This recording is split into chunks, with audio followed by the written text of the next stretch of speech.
Halo guys, welcome back again to my channel bersama saya Hansen di sini dan seperti biasanya setiap harinya saya akan buatkan video seputar cryptocurrency. Apa kabar kalian hari ini semuanya? Semoga dalam keadaan yang baik-baik saja. Teman-teman, pada akhirnya kita mendapatkan semacam rebound di Bitcoin. Pada akhirnya kita melihat bottomnya itu berada di kurang lebih 53-an ribu dolar. At least kita bisa katakan sebagai local bottom. Nah, ini sebenarnya kita udah bahas di video kemarin, teman-teman, bahwa kita mendapatkan adanya area support dari trendline yang berpotensi menghasilkan rebound. Dan kita bakalan bahas di video hari ini kira-kira apa yang menyebabkan rebound tersebut terjadi, apa yang mendukungnya, kemudian juga kira-kira apa yang bisa kita expect berikutnya. Jadi stay tune terus sampai akhir video. Nah, sekarang kita bakal mulai dari CoinMarketCap terlebih dahulu. Kalau misalnya teman-teman lihat top 10 coin sendiri, semuanya rata-rata dalam keadaan hijau ya. Kenaikannya ranging antara 1, sekian persen hingga kurang lebih 11%. Dan yang menjadi top performer hari ini adalah Dogecoin dengan kenaikan 11,94% ke 0,106 dolar. So, itu adalah outlook sementara dari beberapa top coin yang ada. Sekarang kita langsung aja masuk ke beberapa data dan berita terbaru hari ini. Nah, yang pertama teman-teman, sesuatu yang mendukung juga kenaikan atau rebound dari Bitcoin ini adalah data dari Amerika Serikat kemarin yang menunjukkan bahwa unemployment rate atau tingkat pengangguran dari Amerika Serikat itu kembali mengalami kenaikan. Dari yang awalnya 4%, sebenarnya forecast-nya atau prediksinya masih stay di angka 4%. Tetapi pada kenyataannya kita melihat ada kenaikan 0,1% menjadi 4,1% di sini untuk unemployment rate. Sehingga kalau misalnya teman-teman melihat semua harga aset, kalau di sini kita mungkin contohkan hanya S&P 500 atau stock market Amerika Serikat, kemudian juga gold dan juga Bitcoin itu rata-rata mengalami kenaikan. Yang paling signifikan tentunya adalah S&P 500 ya. Kita melihat kenaikannya terus-menerus terjadi, kita terus membentuk all-time high yang baru. Dan kemarin juga performanya cukup baik S&P 500. Gold juga sama, mengalami kenaikan yang lumayan banget dalam satu harian terakhir kemarin kurang lebih 1%. 1% kenaikannya. Itu adalah angka yang cukup besar kalau misalnya kita bicara gold. Dan Bitcoin juga tidak kalah teman-teman. Rebound dari kurang lebih 53 ribuan ke kurang lebih 56 ribu. Ya walaupun mungkin ini masih tidak sesuai dengan harapan sebagian besar orang ya, yang mungkin mau segera melihat Bitcoin kembali ke area 60-70 ribu dolar, tetapi at least teman-teman kita ada mendapatkan semacam buying pressure. Itu dulu teman-teman, step by step. Kita nggak bisa langsung mengharapkan Bitcoin tiba-tiba kembali meroket ke 70 ribu besok. Walaupun bukan tidak mungkin, tapi chance-nya sangat kecil gitu loh. Jadi ini kan kita bicara probabilitas. Nah, jadi ini yang mendukung salah satunya teman-teman, bahwa unemployment rate kembali mengalami kenaikan. Nah, yang kedua, berita baiknya adalah kita tidak melihat para holder spot Bitcoin ETF itu panikan, teman-teman. Bahwa kita melihat sebenarnya kemarin lusa, itu stock market Amerika Serikat kan tidak buka ya teman-teman ya. Karena kita melewati 4th of July, di mana ada event Independence Day di Amerika Serikat. Hari ini kita di tanggal 6. Jadi tanggal 4 kemarin sebenarnya kita tidak melihat stock market Amerika Serikat itu buka. Dan biasanya memang ketika hal tersebut terjadi, volume perdagangan di market itu tidak terlalu besar. Baik itu di stock market Amerika, gold, maupun di Bitcoin. Tetapi sialnya, pemerintahan Jerman itu start distribusi dari kemarin lusa. Sehingga itu tidak diimbangi dengan buying pressure dari spot Bitcoin ETF yang membuat harga Bitcoin terus drop. Yang kita tahu kan dari 2 hari terakhir hingga sekarang dropnya itu lumayan banget teman-teman. Ya kan? Yang bakal kita bahas nanti dari segi price action gitu. Tapi intinya, semalam stock market Amerika Serikat kembali buka dan kita melihat spot Bitcoin ETF kembali inflow. Fidelity membeli 2.100 Bitcoin, ya kan?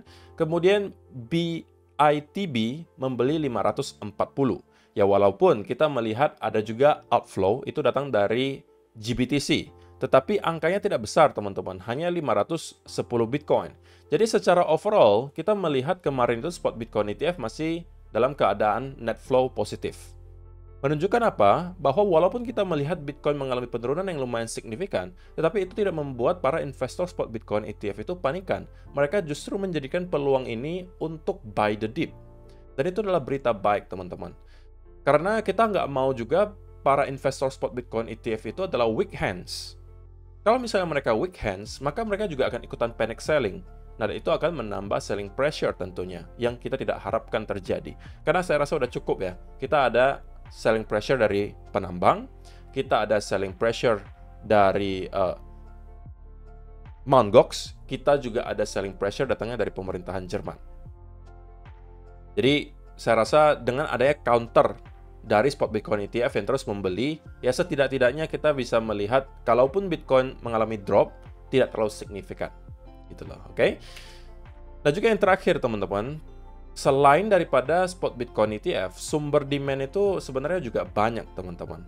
Bahwa ada salah satu orang juga yang mungkin udah sering kita bahas di sini yang dikategorikan sebagai Mr. 100, dijuluki Mr. 100, yang terus membeli kurang lebih 100 Bitcoin, 100 Bitcoin, dan dilakukannya berkali-kali, teman-teman. Dan tanggal 5 kemarin kita juga melihat hal yang serupa terjadi. Dia kembali menyerok kurang lebih 670-an atau 80-an Bitcoin bahkan. Jadi, ini justru dijadikan sebagai peluang bagi mereka-mereka yang merupakan long-term holder Bitcoin untuk menyerok lebih banyak Bitcoin. Alasannya kenapa? Ya karena mereka yakin bahwa cepat atau lambat, harga Bitcoin tidak lagi akan bermain di range 50, 60, 70 ribu, tetapi mungkin sudah akan ada di range 80, 90, atau bahkan 6 digit. Mungkin sekarang kedengarannya agak sedikit tidak realistis gitu ya, bahwa kita bicara udah bakalan ke 100 ribu, tapi itu hanya kenaikan kurang lebih 100% dari sini, teman-teman. Dan di cryptocurrency, kenaikan 100% itu sebenarnya bukan sesuatu yang terlalu wow, biasa aja gitu loh. Jadi, itu adalah sebuah perspektif yang harus kalian pegang. Dan itulah juga kenapa saya selalu mengatakan untuk teman-teman yang tidak mempunyai modal yang terlalu besar, sebenarnya fokusnya mungkin tidak ke Bitcoin dulu. Kenapa? Karena kalau kalian fokusnya di Bitcoin, sedangkan kalian misalnya punya modal 10 juta, gitu anggaplah, kalian all in katakanlah di Bitcoin, 10 juta. Katakanlah Bitcoin ke 150 ribu dolar. Senario yang mungkin optimistis gitu kan, kenaikan kurang lebih 200% dari sini. Maka kalian cuma menghasilkan 20 juta, teman-teman. Total kalian berarti portofolio kalian menjadi 30 juta. Apakah itu akan mengubah hidup kalian? Saya rasa tidak gitu loh. Beda cerita, kalau misalnya teman-teman mengalokasikannya dengan cara yang berbeda. Oke, boleh aja sebagian ditaruh ke dalam bentuk Bitcoin, mungkin 30%, tetapi sisanya kalian harus alokasikan ke beberapa tempat. Ke altcoin yang mungkin market cap-nya sudah besar, itu mungkin taruhnya kurang lebih 30% juga, jadi udah 60%.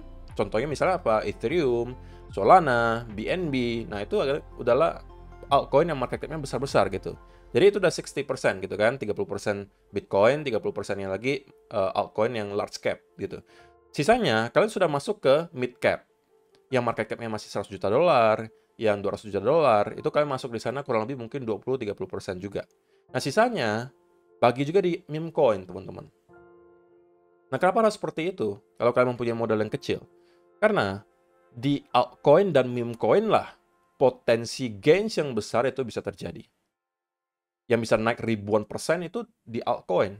Kalau kalian harapkan Bitcoin naiknya 1000%, agak kurang realistis. Kecuali kalian bersedia untuk menunggu 1-2 dekade dari sekarang. Itu cukup make sense. Tapi kalau misalnya kalian berharap tahun depan, atau bahkan 2 tahun lagi, atau bahkan cycle berikutnya kita naik 1000% dari sini, bukan tidak mungkin, tapi sulit, teman-teman.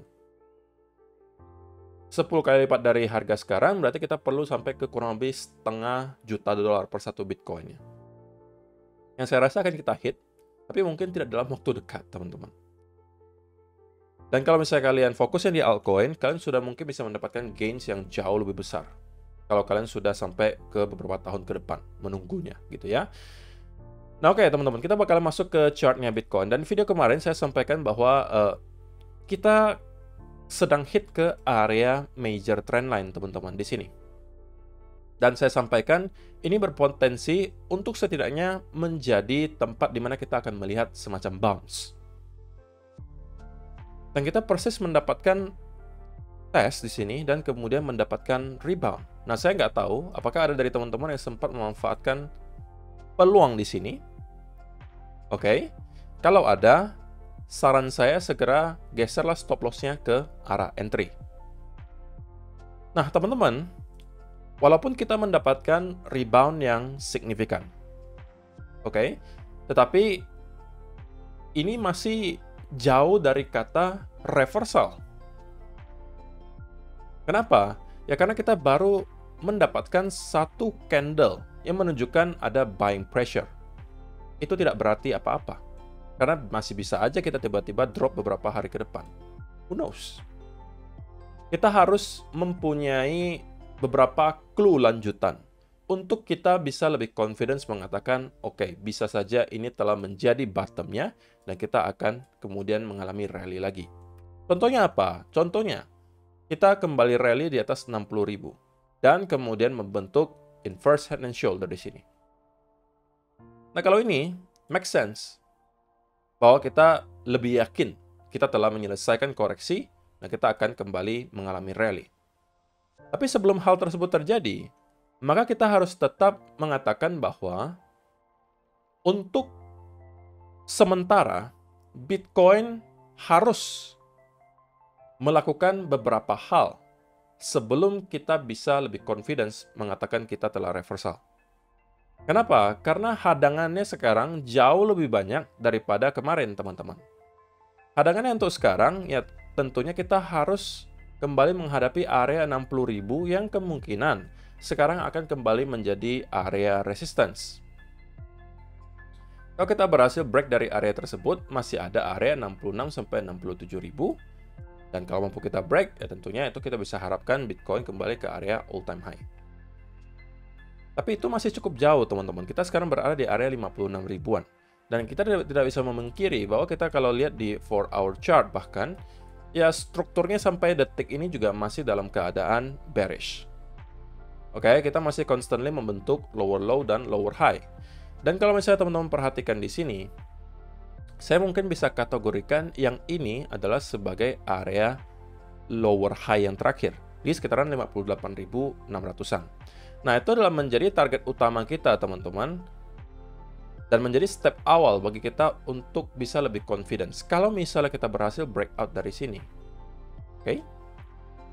Maka at least sudah ada tambahan satu lagi alasan kenapa kita bisa lebih yakin bahwa kita telah menemukan bottom. Karena kalau kita lakukan ini, maka kita berarti telah berhasil untuk break dari struktur bearish di 4-hour chart, dan itu adalah berita baik. Walaupun gitu ya, walaupun break dari area tersebut kita sudah langsung akan dihadang di area 60.000 sebagai area major resistance. Tapi mudah-mudahan mampu kita break. Tapi sebelum hal tersebut terjadi, teman-teman, maka kita harus tetap waspada dan mengatakan bahwa kita masih berpotensi membentuk lower high dan kemudian start untuk kembali reverse. Oke, sama kondisinya seperti yang kita lihat di sini. Saya sampaikan pada saat itu sebelum area 64.500, kalau teman-teman masih ingat ya. Sebelum area 64.500 ini kita reclaim, maka Bitcoin nyampe ke 64.000 pun tidak ada perubahan. Kita masih tetap berpotensi membentuk lower high dan kemudian drop. Karena kita belum berhasil untuk break dari struktur bearish-nya. Nah, sama juga di sini, teman-teman. Bahkan kalau kita naik sampai ke area 57.700 atau 58.000 pun, ya itu masih tetap berpotensi menjadi area lower high baru dan kita kemudian kembali drop. Nah, sehingga dengan pengetahuan ini, apa yang bisa teman-teman lakukan gitu ya. Yang pertama, kalau misalnya teman-teman telah berhasil masuk dari sekitaran area di sini, maka teman-teman harus ambil keputusan. Apakah kalian mau untuk menunggu dan berasumsi bahwa kita akan breakout dari area lower high terakhir, ataukah kalian akan start taking profit di sekitaran area di sini karena kita masih berpotensi membentuk lower high yang baru. Oke? Jadi itu adalah semua keputusan kalian. Tapi saran saya pribadi, setidak-tidaknya geserlah stop loss-nya ke arah entry. Itu sudah paling minim, teman-teman. Karena kita masih dalam keadaan trend bearish. Dan kalau kalian masuk di sini dan tidak take profit di sini, berarti kalian sekarang kan sedang berasumsi bahwa kita akan break ke area yang lebih tinggi gitu. Sedangkan kita tahu bahwa kalau di time frame 4 hour, ini juga merupakan area resistance kalau kalian perhatikan. Di sekitaran 56.800 sampai 56.700. Sebelumnya menjadi support kali ini kita flip menjadi resistance. Nah, kalau ini mampu kita break, tentunya itu menjadi berita baik gitu ya. Tapi selama kita belum break di atas 58.700, maka strukturnya masih dalam keadaan bearish. Itu yang harus saya sampaikan. Jadi pada intinya teman-teman, saya secara pribadi gitu ya, sudah saya sampaikan di video kemarin, saya akan mencari peluang untuk long jika ada reversal pattern di sekitaran area di sini. Dan kalau kalian berhasil masuk, maka geserlah stop loss-nya ke arah entry. Kalau tidak, sekarang bukan saatnya untuk kembali masuk, teman-teman. Dan masih banyak peluang lainnya yang bisa kalian manfaatkan. Di altcoin contohnya. Jadi kalau untuk sekarang, Bitcoin telah kembali ke area resistance. Walaupun untuk sementara terlihat kita mendapatkan rally yang lumayan kenceng ya, teman-teman. Kita juga sekarang berada di weekend, otomatis kita nggak bisa expect volume perdagangan terlalu tinggi. Tapi saya merasa bahwa kita masih akan mempunyai satu lagi leg up, teman-teman, setidaknya. Oke, tapi itu akan terinvalidasi kalau misalnya kita berhasil breakdown di bawah 55.500, kemudian mendapatkan bearish continuation pattern, ya ini berarti kita akan kembali start untuk drop dan kembali ke area low terakhir di 53.500. Untuk sekarang, ini terlihat seperti semacam konsolidasi untuk breakout, dan kemungkinan kita akan nge-retest ke sekitaran area 57.500-an kurang lebih. Yang semoga mampu kita break sampai ke 58 ribuan, teman-teman. Karena kalau itu yang kita lakukan, maka kita mungkin akan mendapatkan price action yang jauh lebih baik, dan pada akhirnya struktur bearish yang bisa kita break. Itu bisa menjadi sebuah awal yang baik gitu ya. So, saya rasa itu aja sih yang perlu saya sampaikan di video hari ini, teman-teman. Terima kasih untuk kalian yang telah menonton sampai selesai. Semoga bermanfaat untuk kalian semua. See you in the next video. Bye-bye.